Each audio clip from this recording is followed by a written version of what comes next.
Hello friends, welcome back to my channel. So आज की video में हम पीबी शैली का जो ओड है, ode to the west wind, उसी से रिलेटेड एमसीक्यूज़ को कवर करने वाले हैं।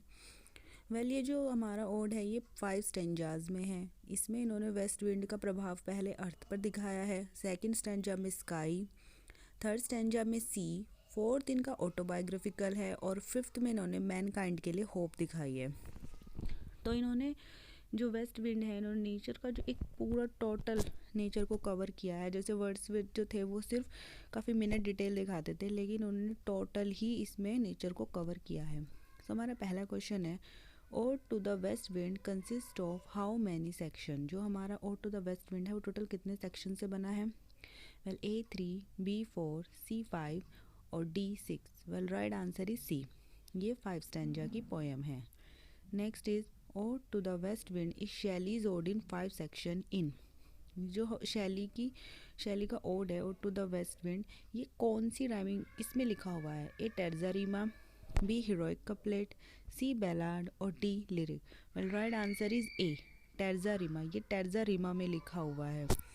Now next question is, what is the rhyming scheme of ode to the west wind? तो ये बहुत इंपॉर्टेंट क्वेश्चन है। ये पूछा जाता है कि राइमिंग स्कीम किस में लिखी हुई है और इसकी राइमिंग स्कीम क्या है। इसका जो राइट आंसर है वो है A B C D E D and E E. इसमें 3 लाइंस की पहले लाइन्स है, फिर उसके बाद लास्ट में एक राइमिंग कपलेट है जो है E E. Now next question is, ode to the west wind is written in the autumn of 1819। ये 1819 में लिखी गई थी एंड पब्लिश्ड इन, और कौन से ईयर में ये पब्लिश हुई थी? सो ए 1820, बी 1822, सी 1823 और D 1824। Right answer is A 1820। लिखी गई थी autumn of 1819 and published in 1820।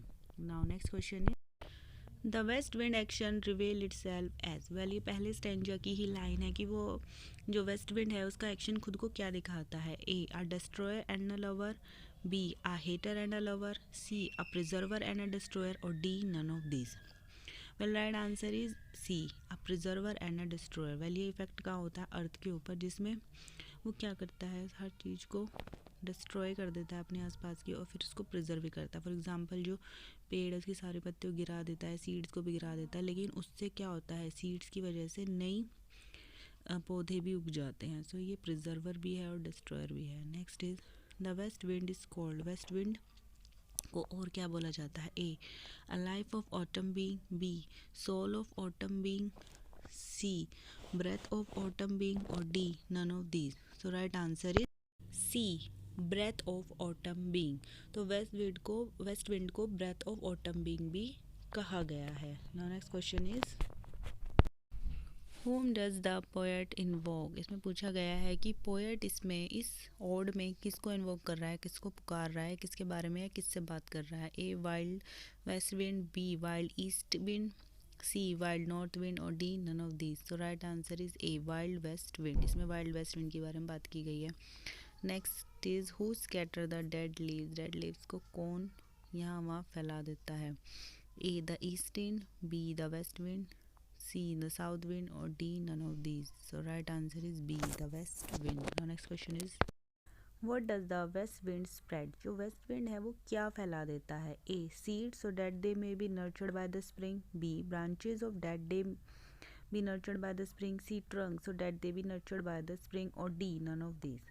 So right answer है A seeds so that they may be nurtured by the spring। तो west wind क्या करती है, जो पेड़ों की सीड्स है उनको यहाँ वहाँ बिखेर देती है, फैला देती है, ताकि जब स्प्रिंग का मौसम आए, बसंत ऋतु आए, तो वो क्या हो जाए, नर्चर हो जाए, मीन्स उनमें से वो पनपने लगे और उनमें से पौधे निकल आए। नेक्स्ट, तो इसीलिए उसे प्रिजर्वर भी कहा गया है। Next is, the west wind stirs A the Mediterranean from summer dreams, B the Atlantic from summer days और C the Indian ocean from summer dreams. So right answer is A the Mediterranean from summer dreams. तो इसमें जो ये second paragraph में से लिखी है और इसमें वेस्ट विंड का इफेक्ट कहाँ पर बताया है? मेडिटेरियन और अटलांटिक पर भी इसका इफेक्ट बताया गया है। So right is the Mediterranean from summer dreams.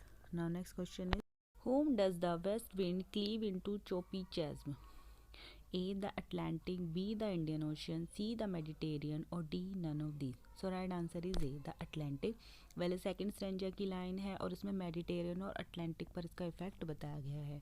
Next is Shelley आज the west wind to lift him as. तो शैली से कहता है कि मुझे आप उठा लो, किस वे में मुझे लेकर जाओ ऊपर, कैसे मुझे हवा में लेकर जाओ.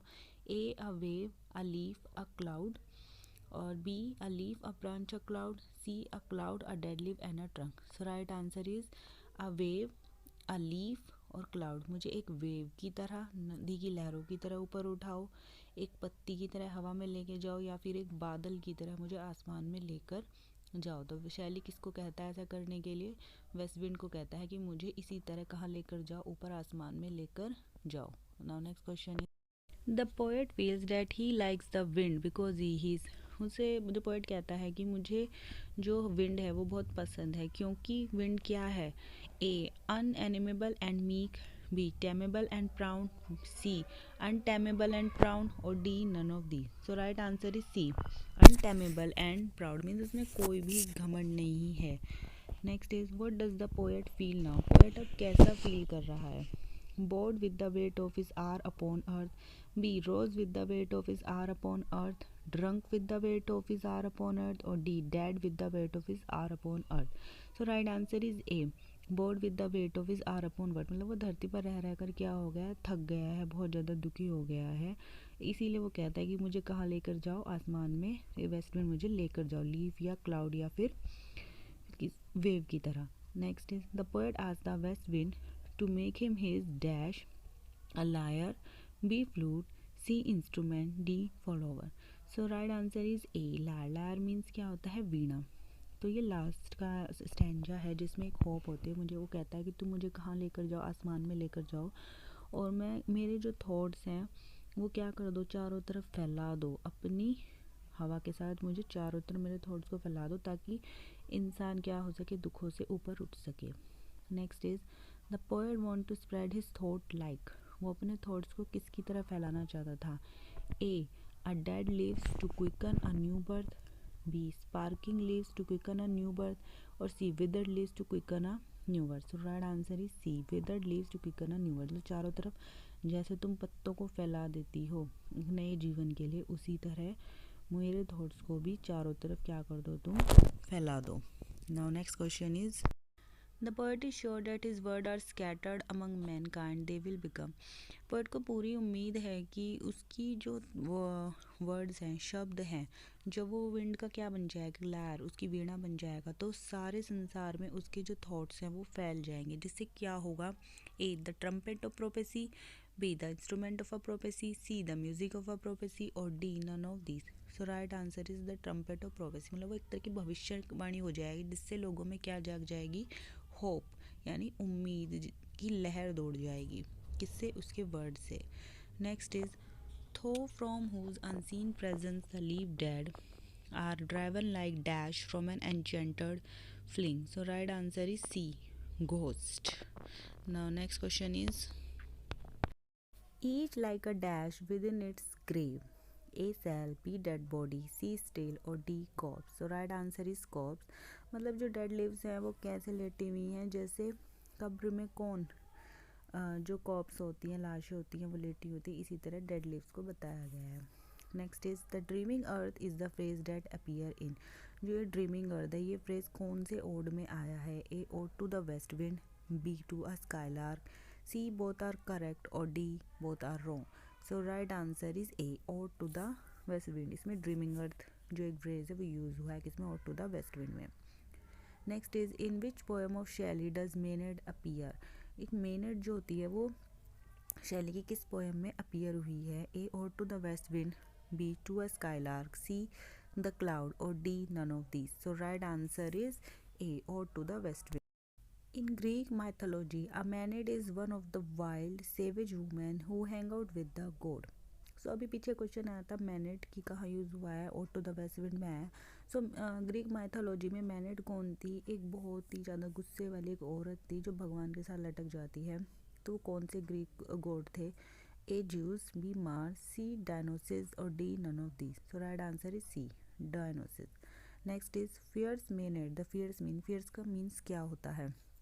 ए wild and crazy, B wild and tame, C crazy and loving और D none of these. So right answer is A wild and crazy means बहुत ज़्यादा गुस्से वाली। Next is the west wind is described as a, west wind को क्या किससे compare किया गया है? ए जॉय खुशी से, B pleasure, C song of love और डी डार्ज। डर्ज मीन्स होता है फ्यूनरल सॉन्ग यानी कि शोक का गीत। So right answer is D dirge, उसे डर्ज के रूप में क्या किया गया है? डिस्क्राइब किया गया है। Now next question is the west wind describe as a dirge, जो वेस्ट विंड है उसे डर्ज यानी कि फ्यूनरल सॉन्ग से क्यों कंपेयर किया गया है? A it mark the late of the old year, B it mark the death of the new year, C it mark the death of the old year और D none of these. So right answer is C it mark the death of the old year means क्या होता है? पुराना time जाता है और उसके बाद क्या होता है? नया, मतलब एक साल गया और नया साल आता है। तो वेस्ट विंड भी क्या करती है? जो सीड्स हैं उनको चारों तरफ स्कैटर फैला देती है, राइट, जिससे क्या होता है? नए साल में जब फिर से स्प्रिंग आती है तो फिर एक नए पौधों का जन्म होता है। तो मतलब क्या कर रहा है कि वो एक दिखा रहा है कि पुराने साल का क्या हो गया? मृत्यु हो गई, अंत हो गई और अब एक नया दिन या नई शुरुआत हुई है, इसीलिए उसे डर्ज यानी फ्यूनरल सॉन्ग से कंपेयर किया गया है। So right answer is C. Next is the Mediterranean is said to be, Mediterranean को क्या बताया गया है? The white, the golden, the black और the blue. So right answer is the blue, नीला समुद्र इसलिए the blue. Next is the sapless foliage of the ocean appears in, well ये जो फ्रेज है ये किस कहाँ अपीयर हुआ है? A to the cloud, B to a skylark, C और टू द वेस्ट विंड और D none of these. So right answer is C और to the west wind. Ocean के बारे में थर्ड स्टैंजा में वहीं पर बात की गई है, किसमें? और टू द वेस्ट विंड। तो इससे भी हमें ये याद रहेगा।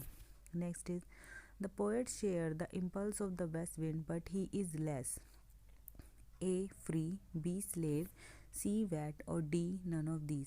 सो राइट आंसर इज फ्री।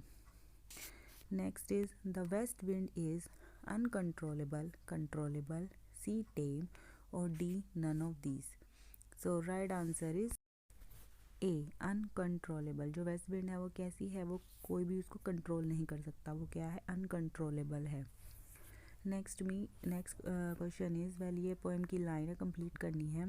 और lift me as a wave, a leaf, a cloud, मुझे हवा की वेव की तरह, लीफ की तरह, क्लाउड की तरह कहाँ लेकर जाओ? ऊपर लेके जाओ। I fall upon the dash of life, bleed, A thorns, B horns, C bed और D sheets. So right answer is A thorns. I fall upon the thorn of life, I bleed, मैं कहाँ गिर गया हूँ? Life के कांटों पर गिर चुका हूँ। The poet is also like the west wind, he uses 3 adjective, what is the right order? तो पोएट ने इसमें 3 ऑब्जेक्टिव यूज़ किए हैं, हमें उनका राइट ऑर्डर बताना है। So right answer is A tameless, swift and proud, well इसी सीरीज में से यूज़ किया गया है। The poet ode to the west wind end with an optimistic note the last line it. So जो हमारा लास्ट स्टैंजा है वो क्या देता है? होप देता है, उम्मीद देता है। और इसकी जो पोएम की एंडिंग होती है वो एक बहुत इंपॉर्टेंट लाइन से होती है, वो क्या है? So if winter comes can spring be far behind. So this is the last line and very very important. So thank you, this is my last question. Please like and subscribe and press the bell icon, and thank you for watching my video.